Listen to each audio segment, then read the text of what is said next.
Il a dû abandonner son alto pour jouer une autre partition. Bruno Studer est un nouveau venu dans la politique française. Professeur d'histoire-géographie, il a adhéré au mouvement d'Emmanuel Macron. Il a été élu.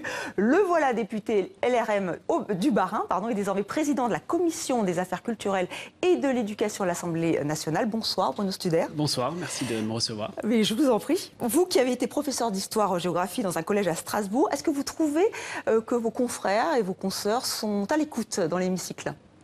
Oui, il y a une nette tendance à la hausse à la fois dans la présence et dans l'attention. Et je pense que ça va participer à cette rénovation aussi de l'image de l'Assemblée nationale qui est absolument nécessaire. Parce que vous avez dit que j'ai été élu, c'est vrai. Je crois qu'on a tous été élus dans un contexte marqué par une forte abstention. Et donc on a un défi aussi à relever qui est vraiment de faire reculer cette abstention. Est-ce que vous comprenez que la visite du président égyptien soit controversée, critiquée et que répondez-vous à ceux qui la critiquent ? Écoutez, d'abord, heureusement qu'on peut critiquer la venue d'un chef d'État en France. Ça prouve qu'on est un pays démocratique.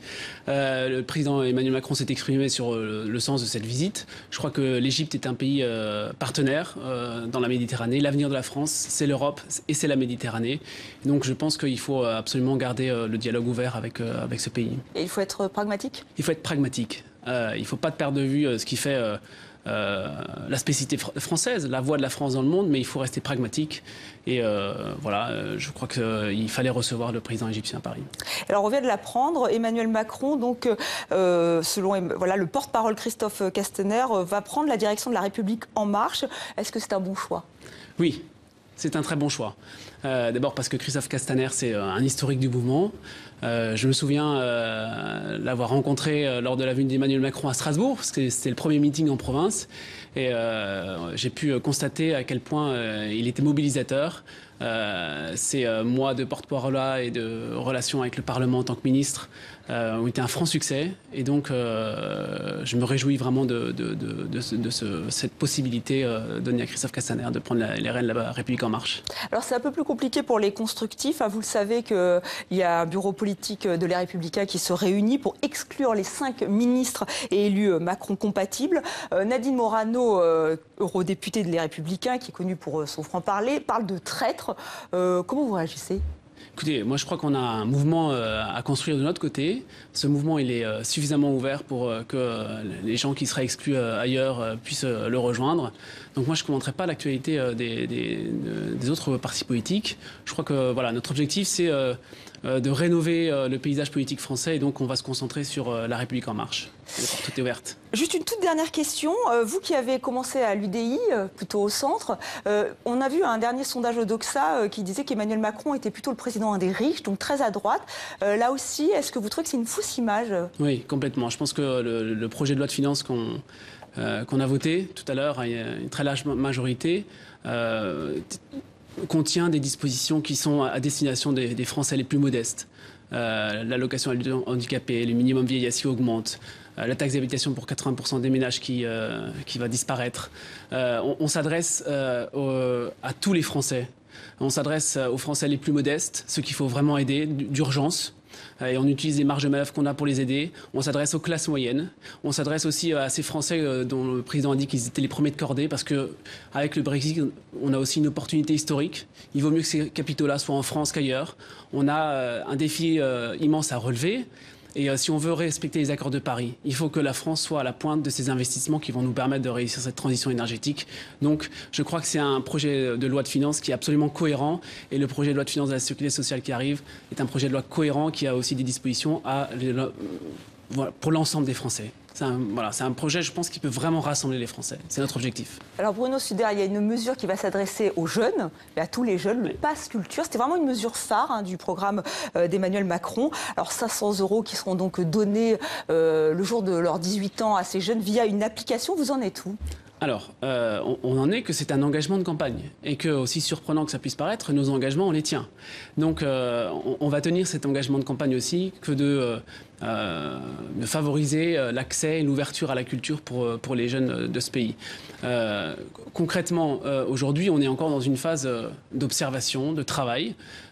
C'est pas un projet qui arrive tout ficelé, sans avoir pris le temps d'écouter les différents acteurs. Au contraire, on va appliquer la méthode qui a été celle utilisée sur la concertation sur la loi travail, la concertation qui vient de se terminer sur l'enseignement supérieur, qui concerne les jeunes aussi. Il y a eu une concertation de plusieurs semaines menée par la ministre de l'Enseignement supérieur, Frédérique Vidal.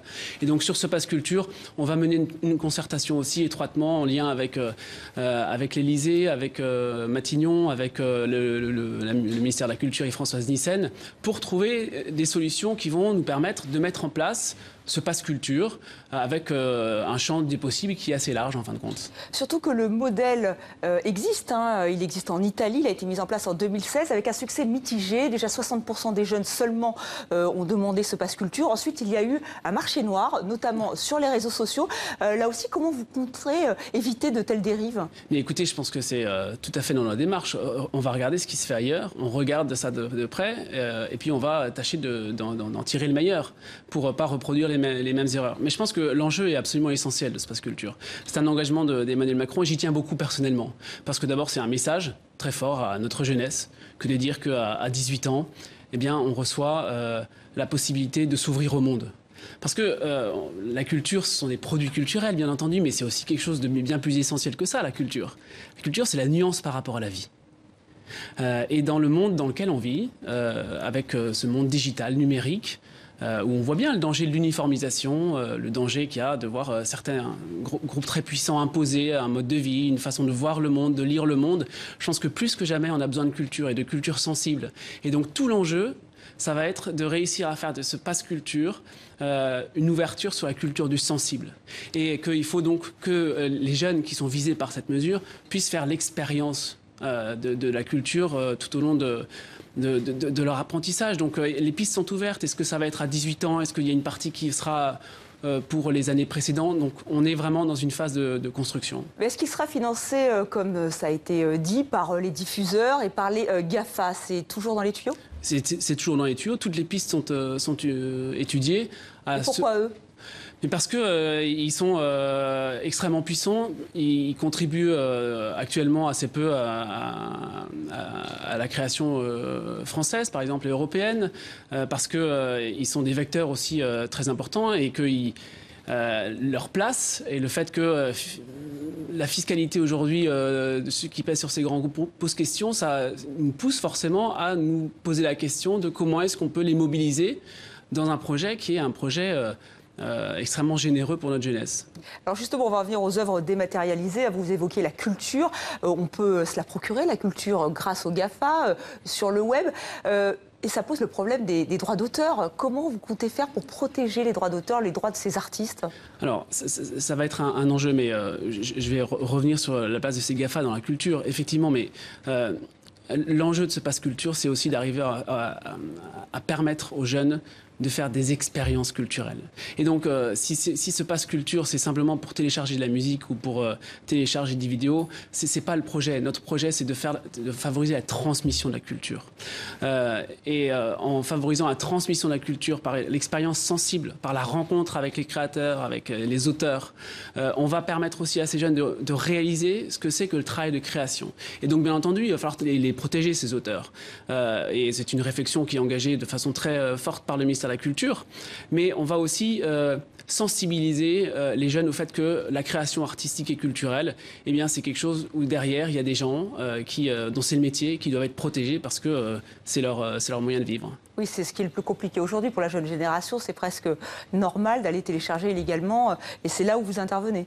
Oui, c'est là où on intervient parce que la culture, c'est un vecteur formidable. Vous savez, je disais tout à l'heure, c'est la nuance par rapport à la vie. Ça veut dire que si on veut que chaque individu trouve sa place dans notre société, la culture, c'est le moyen par lequel on va trouver cette place. Et c'est un tout.